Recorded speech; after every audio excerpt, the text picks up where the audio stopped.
Testing. Can y'all hear? Oh, yeah, it is.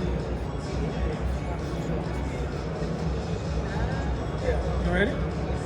Am I, what? Okay, we're gonna get started. So first of all, make sure there's no QR code on the wall, but someone was supposed to scan you when you came in. Are y'all all good? Okay, perfect. Another little bit of housekeeping. Why is this not working? Yeah. Okay. Another little bit of housekeeping. You'll see this again at the end. This presentation will also be sent to you at some point, I believe. So no sales pitch, but if you want to give feedback, this QR code is for you. All right. So we're going to talk about maximizing Linux management efficiency with Image Mode. Image Mode has been talked about a ton of times today, and so our approach is going to be just a little bit different. We're trying to start you at the beginning, but we will still talk about Image Mode. So if you've been in a session before, you'll probably hear some more about it. One thing that's a little different is I need some interaction because I'm from the South, and we have a lot of churches in the South. I don't know if you knew that. So if I say, can I get a witness? I need you to say, amen. Let's practice. Can I get a witness? Amen. We are doing wonderful. So this is a slide that was inspired by my partner here, Angela. We did AI to do a word cloud and a picture cloud of my favorite things. So these are some of my favorite things. I'm not going to go through all that. We only have 20 minutes, so you can't imagine how much cutting we had to do to try to make this fit. So that's me. If you scan that QR code, it will take you to my LinkedIn. Angela? All right, this is me. I am also a solution architect, former Red Hatter. I'll probably be back. And I love dogs. Go Birds! I'm an Eagles fan and a bourbon drinker. So if I see you later on tonight, I love bourbon on the rocks. Next. All right, we're going to talk about Image Mode, real high overview, real great way to get started. It's like 4 steps, and that's it. We're going to talk about use cases, and we'll have a demo. Next. Okay, here's the overview. Go first, go ahead. All right, so what is RHEL Image Mode? Well, it's a container-based way to deploy operating systems. Using container tooling to container methodologies, it makes it easy to build, deploy, and manage your operating system baked in with your application and in a single workflow. I wanted to say that part, but it is all those things. It helps control system drift. You can't start installing, configuring. There's only 2 directories that are mutable on a Image Mode system. It allows for upgrades very easily. They're turned on by default automatically. If you deploy an image, a RHEL Image Mode image, and a new image is pushed out, eventually, because there is a system timer, it will update that system. Now, you can turn that off, but it does make automating, updating with security patches, configuration changes, it makes it so much easier. And if anything goes wrong, it makes it very easy to roll back. Next. All right, so we all know about package mode. You can use Image Builder, you can use it on the command line, you can use it in Hybrid Cloud Console. You're used to updating things the regular way using DNF Update, pointing to your repos, easily manageable with Satellite, Ansible, and of course Red Hat Insights to all the footprints. Image Mode is different. Image Mode is using your container tooling. You're using Podman, you're writing container files, you're building images, doing Podman builds. Your images are not UBI images. They're not container images. They're bootc images. They have a kernel baked in. They have firmware. They have an init RD in there. And the update distribution is a new and updated container pushed to your container registry. Right now, Satellite is on the roadmap for management because you heard it in the last talk. Ansible is also on the roadmap, but you can already manage with Insights. And because you know RHEL 10 is now GA, Image Mode Edge Management is in tech preview where you can manage your edge systems that are deployed with image mode. Much easy, single pane of glass. Click. All right, so here it is. Let me do this. Container file. Like I said, container-based tooling. It allows you to build your image, push it to your container registry, and then you're going to convert it into a disk image. If you're a VMware shop, VMDK, AMIs, GCEs, raw disks, so many different image types that you can deploy to, and you can deploy to all those footprints. You can even deploy to bare metal using Kickstart and Anaconda. Super easy. And to manage and update is the exact same way. You update your container file, you push in your new container images, push it to the registry, and you push those new, it's just the beta, it's not a brand new system all the way, but it does allow you to update and change the system. All right, so I hate to say that this is easy, but literally it is. You have a RHEL system, you make sure it's subscribed, you have Podman installed, you have a registry that you can push these boot images to, and there's probably one more thing I'm missing, but you're literally building a container registry, not a UBI, but you're going to use boot C. You're going to build it, you can run that bootable image from your local machine to make sure that all the bits are in place, everything works, and then you push it up to your container registry. Next is deploy, right? So everybody has a way to deploy their images. The first thing you're going to do is you're going to take that image, you're going to convert it to an actual disk image. You can put your configuration stuff all in the TOML file, users, SSH keys, things of that nature. And there is a container called bootc Image Builder. It's not a package, it's a container. You're going to run through that run, you're going to have your image, and this is a great way to test and iterate. If you're using KVM, do a virt install. Configure the system, boot it up in your hypervisor, and see how it works. And then go ahead, if it works, you go ahead and push it out to your fleet. All right, so managing, and I alluded to this, it's the same way you do your container images. You update your container file, you put your, build your new image, same thing. Now, managing, deploying to whole fleets, now that we know that we can talk about edge management in GA, but you can use bootc to upgrade, you can use Insights to upgrade, you can use the bootc fetch apply, the timer that's on your in your image mode systems. You can do automatic updates, they are enabled by default, and you can use it in your CI/CD pipeline to deploy these images. And here are the use cases. So one of the things that I told you is that we only had 20 minutes. So we had to cut a lot of stuff. The demo, we made a video so we wouldn't run into things. But what we want to do in this presentation is to show you how easy it is to get started. So I'm going to talk about use cases, but I don't want you to get lost in the complication of that, because after you get started, you will figure it out. You will do the engineering. I want you to just see how easy it is to get started. But let me talk about, so use cases. You can't have a presentation without saying AI. So I have the obligatory AI up there. Can I get a witness? Amen. So because this image is a container, it makes the deployment atomic. In other words, I can go ahead and perfect all the things around my AI stack, make sure everything works. I'm going to show you in the demo how quickly and easy you can test that, because you just run in a container to test it. If I'm doing applications in host, and so I used to be in ops back in the day, you know, see the beard is gray, and I remember all the battles with development. But now we all got to play as one, right? They even call it, they haven't have a name for it. They call it DevSecOps, right? We're all on one team. We love each other. So now ops folks can use development tools to do this atomic install. But here's the beauty of it. You remember some of you might not remember, and if you're a developer, I love you so much. Right here, you're in my heart. Remember the time when you've set up a box and it's standard and it's all good and pristine, and then the developer says, hey, by the way, I changed all the permissions on that directory. It's all 777 now. It's great.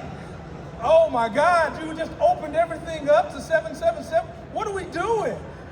Y'all might not know about that. That might be before your time. With these hosts, they can't change anything. It's immutable. It's an image. It's atomic. Anything that needs to be changed has to be changed when you build the image. Because once it's deployed, you can go try to change it, but nope, you can't change it. So, but I also want to talk to our edge people.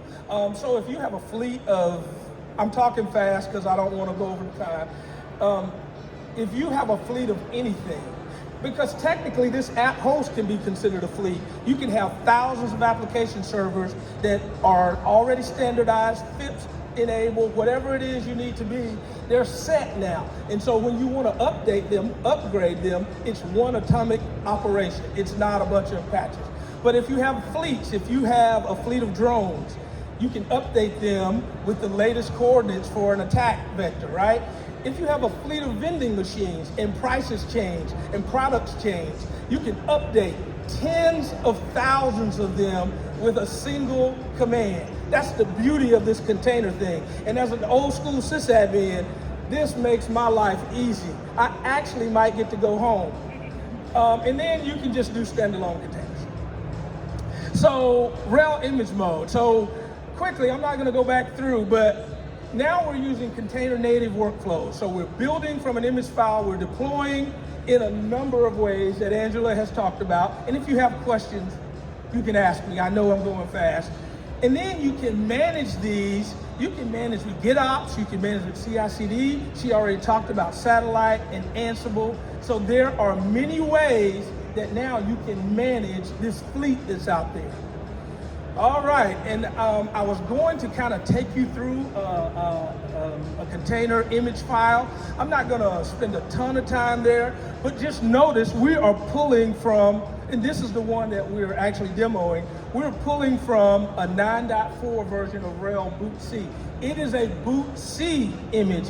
That's important because this image is fully functional RHEL OS, but it has Boot C loaded in it. So when you deploy this, now I can use Boot C as a tool. Now, I will tell you when you run it as a container, you cannot use Boot C because that doesn't make sense when you're running it as a container. But when you're running it as an image, you'll see that it works. And then you can add your application. In this case, I'm adding tmux and password so I can add a user and give it a password. And then I'm adding Apache, a web server, right? And var is immutable. There are some things that are mutable, like user.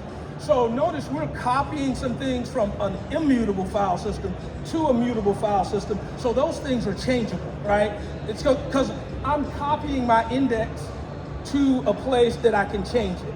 Because otherwise, if I make this image in an immutable place, I can't change it.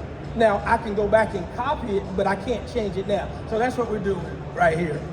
And then, so this is an OCI compliant container file.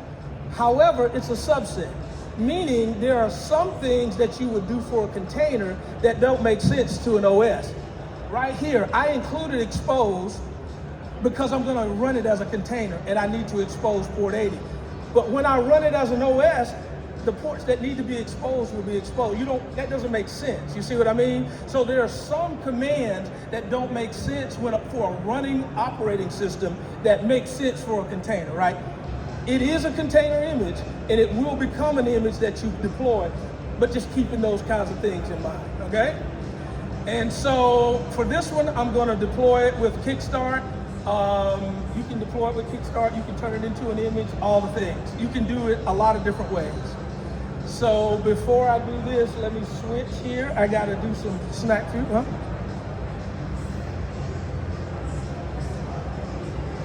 So let me start my video here.